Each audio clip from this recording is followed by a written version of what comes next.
Un suo ospite, lo vedo già nel monitor, è il governatore del Veneto Zaia, buonasera.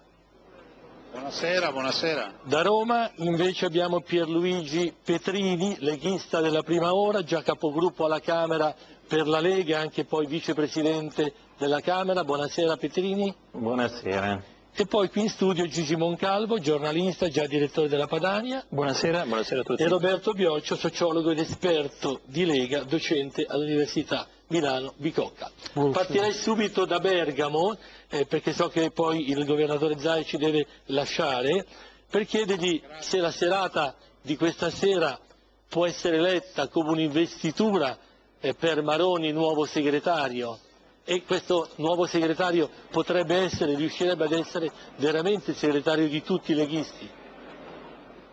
Ma guardi, innanzitutto diciamo che Roberto Maroni ha le carte in regola e i numeri per dirigere il movimento, però è altrettanto vero che siccome amiamo sempre dire deve decidere il popolo della Lega, abbiamo almeno l'accortezza di aspettare il congresso, quel congresso che lascerà ai militanti la decisione.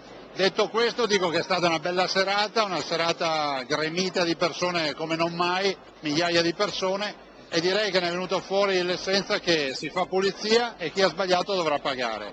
Questo è quello che ci piace sentire dire. Senta, Umberto Bossi ha detto siamo vittime di un complotto. Ecco, ma in cosa consiste questo complotto? È quello che ha stupito un po' di più chi ha seguito la serata.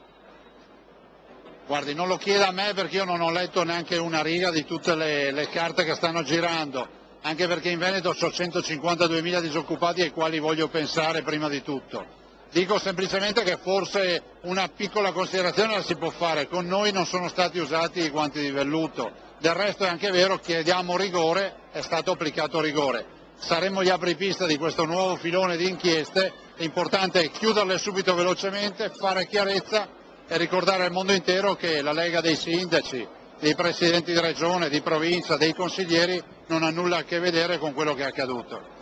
E invece Rosi Mauro ha detto da Vespa che non molla. Secondo lei fa bene a resistere o deve dimettersi dalla vicepresidenza del Senato? Se dipendesse da lei, la espellerebbe dalla Lega?